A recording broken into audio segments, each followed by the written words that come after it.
Light the incense and set the candles, for today we're taking a look at the Sisters of Battle equivalent to the Centurion warsuit.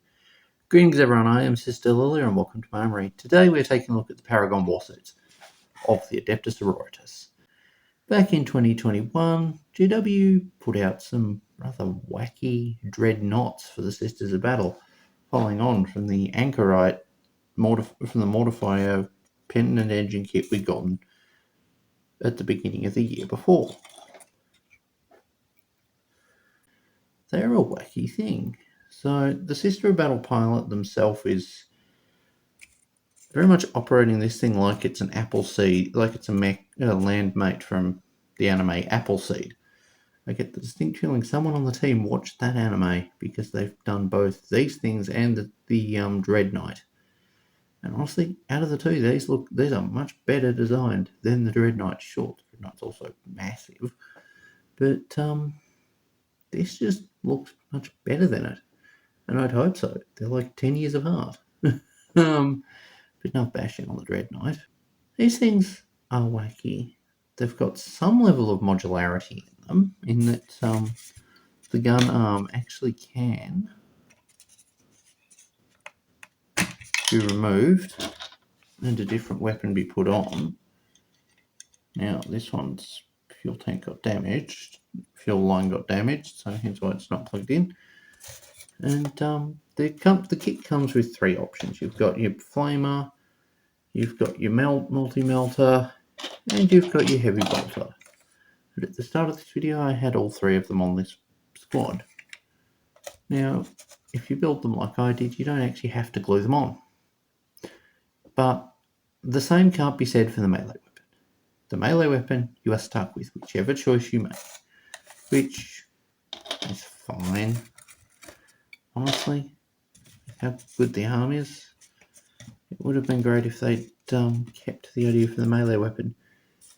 But that isn't the only weapon this kit has. Now, the kit does have the option for two types of melee weapon. You've got your standard big power sword weapon. This one is the Sister Superior version, and this one is the standard Sister version.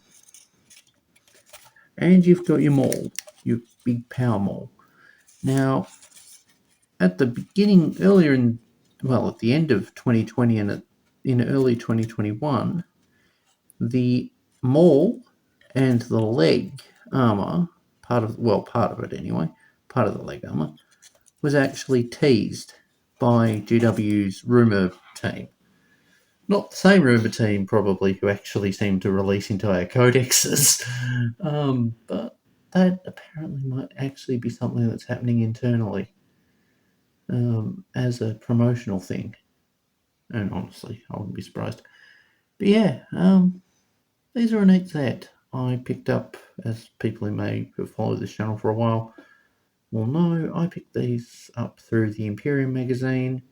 I am not sponsored by that magazine. I am someone who paid money for issues. Not all of them, but a good number of them. I'm still waiting on a Gilliman. And the third sprue from the Shadow Spear sets, Space Marines. But yes, in terms of scale and sizing, we have it next to an Armiger Armiger Helverin. We have a Redemptor Dreadnought that from last week. And in an update, the arm on that actually broke, where you can potentially see the lighter plastic near my fingernail there. That actually broke off, and I've had to glue the arm in permanently. I also, because the shoulder was misbehaving, had to put some glue into the shoulder to get it to stick. But yes, you can see how these things scale with the bigness of the Redemptor Dread. We can see, I'll just move on to the back, and you can see how they scale next to the mortifier pen and engine anchorite thing. This is just a mortifier.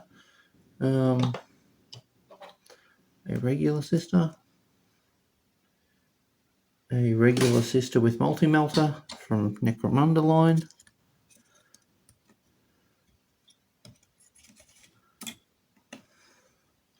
and Terena Palos.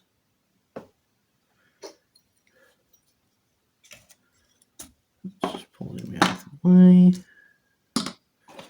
A Primaris captain.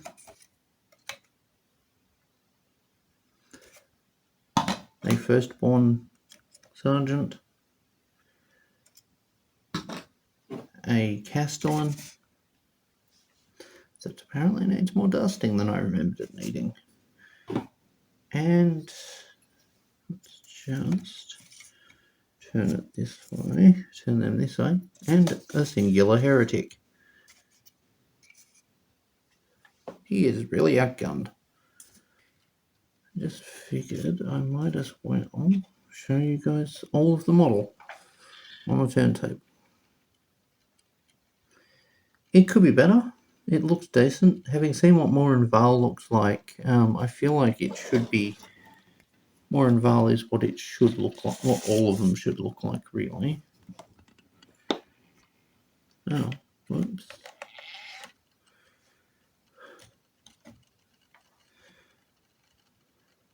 So yes, we have here the Paragon warsuits, and I kind of get it. They're a decent set. They're a decent design. But what are your thoughts on these sets? Because how would I rate them? I'd rate them probably a 6 out of 10. Maybe a 7. They're decent, but they feel like they could use more time in the oven, design oven.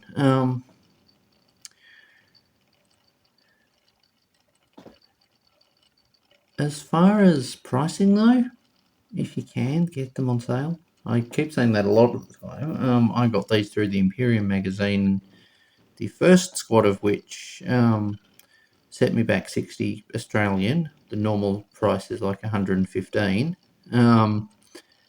And the second squad, which cost me closer to that, to the close to 100, not 100, close to about 75 with shipping from a stockist. There is going to be a small army of these in my collection. At the moment, you can only take 3 per squadron. I hope that changes with the new codex, but I'm not going to buy anything towards that hope until we have confirmation, because it's not worth buying things in hopes of things. Yeah, now the one option I haven't shown here is the grenade harness that these can have. They have a strength 6, I believe, grenade option. Yeah, as I questioned before, if you've got these, what's your experience has been with them?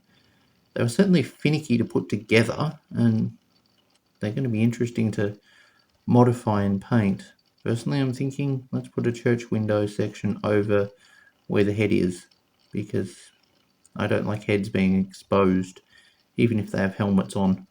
Thank you guys for watching. I will be back with more in future. Bye. You spin me right round, baby, right round.